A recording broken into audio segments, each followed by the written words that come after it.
इतिहास में कई बार कुछ ऐसी घटनाएं होती हैं जिनके परिणाम बड़े दूरगामी होते हैं। कुछ ऐसी ही घटना जिसकी शुरुआत 13 जून 2025 को हुई थी, जब इजराइल ने ईरान पर एयर स्ट्राइक्स कर दिए थे। वजह ये थी कि इजराइल को संदेह था कि ईरान न्यूक्लियर बॉम्ब्स बना रहा है। जवाब में ईरान ने 13 से 24 जून 2025 के बीच में तेल अवीव पर रिटेलिएटरी मिसाइल अटैक्स किए। उसके बाद यूएस इजराइल को सपोर्ट करता है, उसने इजराइल के समर्थन में 22 जून 2025 को ऑपरेशन मिडनाइट हैमर लॉन्च कर दिया और ईरान के न्यूक्लियर इंस्टॉलेशंस पर एयर स्ट्राइक्स कर दिए। जवाब में ईरान ने भी इराक और कतार में जो यूएस एस्टेब्लिशमेंट्स थे, जो अमेरिकी सैनिक ठिकाने थे, उन पर भी मिसाइल और ड्रोन अटैक्स कर दिए। खैर, ये सारा मामला जब हुआ तो उसके बाद यूएस ने इनिशिएट किया और इस सारे मैटर में सीज फायर हो गया। ये सीज फायर हुआ 24 जून 2025 को और लगा कि भाई इस मामले में अब शांति हो जाएगी, लेकिन ऐसा हुआ नहीं। इजराइल लगातार यूएस को ईरान के न्यूक्लियर पावर बनने के एम्बिशंस के चलते ईरान पे अटैक करने के लिए उकसाता रहा। ट्रंप साहब को वो लगातार उकसाते रहे, जिसका रिजल्ट ये हुआ कि फरवरी 27-28 को 2026 में, ये काफ़ी समय गुजर गया था पिछले वाले स्ट्राइक्स के बाद, फरवरी 27-28 को यूएस और इजराइल ने ईरान पर हैवी एयर स्ट्राइक्स किए और ईरान का सुप्रीम लीडर जो थे अली खामनेई साहब, वो इन हमलों में मारे गए। उनके साथ ही और कई सारे टॉप लीडर्स भी मारे गए। जो इजरायलीज थे उन्होंने इस ऑपरेशन का नाम दिया रोरिंग लायन, कोड नेम, और अमेरिकन ने इस ऑपरेशन को नाम दिया एपिक फ्यूरी। तो एपिक फ्यूरी अमेरिकन और इजरायली रोरिंग लायन ने 12 घंटे में 900 एयर स्ट्राइक्स किए। ईरान का एयर डिफेंस सिस्टम खत्म, कमांड एंड कंट्रोल नेटवर्क्स खत्म, ड्रोन और मिसाइल स्टोरेज फैसिलिटीज बुरी तरह डैमेज्ड, सीनियर लीडरशिप खत्म और लगभग 170 लोगों की मौत। And they have no navy, totally wiped out. They have no air force, totally wiped out. They have no anti-aircraft capability, totally wiped out. No radar. They have no leaders. The leaders are wiped out. The whole thing. And then I read the papers and they say how well they're doing. They're not doing well. इसके बाद Iran ने सैकड़ों मिसाइलें और हजारों शहीद drones पूरे middle east में लॉन्च कर दिए, जो अमेरिका के लिए एक सरप्राइज था, बिकॉज अमेरिका ने कभी ऐसा नहीं सोचा था कि ईरान अपने पड़ोसियों पर अटैक कर देगा।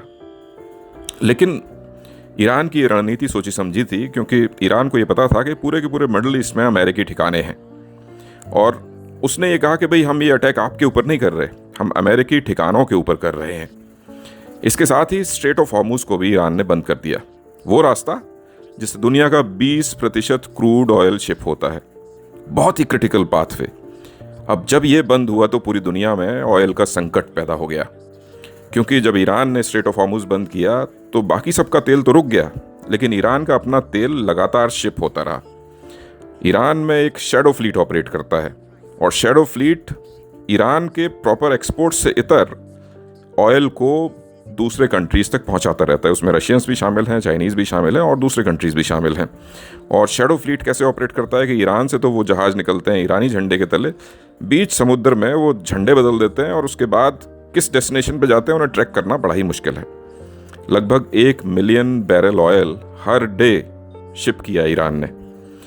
और जब ये तेल संकट हुआ तो तेल संकट से बचने के लिए यूएस ने रशिया के ऊपर जो ऑयल सैंक्शंस लगाए थे वो भी खोल दिया। उन्होंने कहा कि भाई आप लोग भी तेल भेजिए, जिससे कि पूरी दुनिया का ऑयल संकट कहीं ना कहीं सबसाइड हो पाए। रशिया ने भी खूब पैसा बनाया सारे मैटर में, क्योंकि तेल के भाव बढ़े हुए थे। बढ़े हुए भावों पर रशिया ने तेल बेचा and they made a lot of money.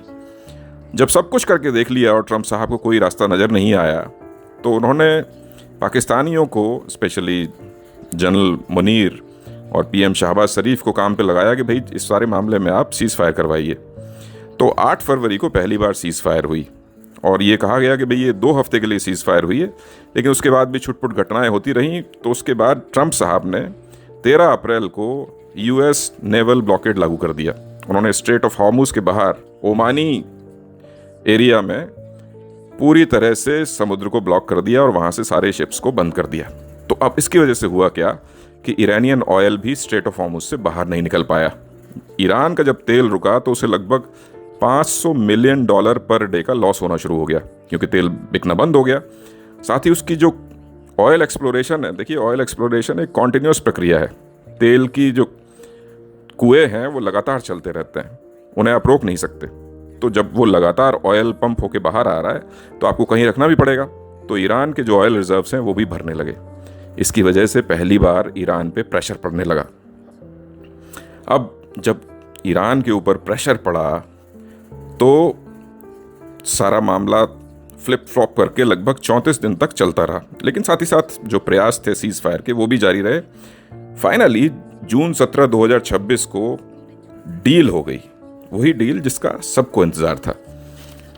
US president Donald Trump साहब और ईरानियन प्रेसिडेंट मसूद पेजेश्कियान साहब के बीच में डील साइन हुई। 14 पॉइंट्स पर सहमति बनी और साथ ही साथ ये भी तय हुआ कि 60 दिन के विंडो में परमानेंट डील साइन की जाएगी। अब 14 जो पॉइंट डिसाइड किए गए उसमें मेन पॉइंट्स जो थे वो थे कि तुरंत सीज फायर होगा, स्ट्रेट ऑफ हॉर्मुज ओपन होगा, और जो सैंक्शंस लगे ईरान के ऊपर उन पे रिलीफ दिया जाएगा, ईरान अपना तेल बेच पाएगा। इसके अलावा यूएस अपना ब्लॉकेड हटाएगा। इसके बाद ईरान ने भी ये कमिटमेंट किया कि भाई हम न्यूक्लियर वेपन्स नहीं बनाएंगे। इसके बाद यूएस ने कमिटमेंट किया कि यूएस और उसके अलाइज मिल के लगभग $300 बिलियन देंगे ईरान को, जिससे उसका रिकंस्ट्रक्शन होगा। साथ ही 60 दिनों की एक टेक्निकल विंडो बनाई गई जिसमें परमानेंट डील को फाइनलाइज होना था। लेकिन पूरी दुनिया को जैसा लगता था कि भाई ये मुश्किल है काम होना, तो वैसा ही हुआ। लगभग कुछ ही हफ्तों में ये डील शटर हो गई। अब उसकी वजह क्या थी कि ईरान स्ट्रेट ऑफ हॉर्मुज पे अपना कंट्रोल छोड़ना नहीं चाहता है और वो शिप्स से वसूली करना चाहता है।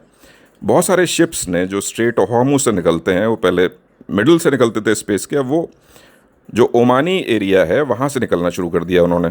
ईरान को ये चीज़ बर्दाश्त नहीं हुई, उन्होंने उन सारे शिप्स के ऊपर मिसाइल अटैक्स कर दिए। कुछ जहाज़ों में आग लग गई। उसके बाद 7 जुलाई को डोनाल्ड ट्रंप साहब ने तिलमिला के ये अनाउंस कर दिया, Is the MOU dead? It's a very interesting question. To me, I think it's over. I don't want to deal with them anymore. They're scum. You know what scum is? They're scum. They're sick people. They're led by sick people. And they're vicious, violent people. And if they had a nuclear weapon, they'd use it. As far as I'm concerned, it's over. I'll speak to our negotiators. They want to negotiate. They're good people. Steve Witkoff, Jared Kushner. But they have to come back to me. As far as I'm concerned, it's just a waste of time dealing with them. They're liars. We make a deal. And if I make a deal with him, we have a deal. And he goes out, he talks. We make a deal. Everyone's agreed. No nuclear weapon. कि भाई हमारा 17 जून को जो truce हुआ था, that is over. अब वो stand नहीं करता। इसके बाद उन्होंने लगभग 170 ईरानी ठिकानों में, जिसमें रेडार इंस्टॉलेशंस और नेवल एसेट शामिल हैं, वहाँ पे अटैक्स कर दिए। ईरान ने भी रिटेलिएट किया। उन्होंने मिडल ईस्ट में जो अमेरिकी ठिकाने हैं वहाँ पे अटैक्स किए। इसके बाद ईरान ने अब फाइनली कह दिया कि भाई दोबारा से स्ट्रेट ऑफ हॉर्मुज बंद। अब सिचुएशन वही ढाक के 3 पात, हम जहाँ से शुरू हुए थे वहीं पहुँच गए।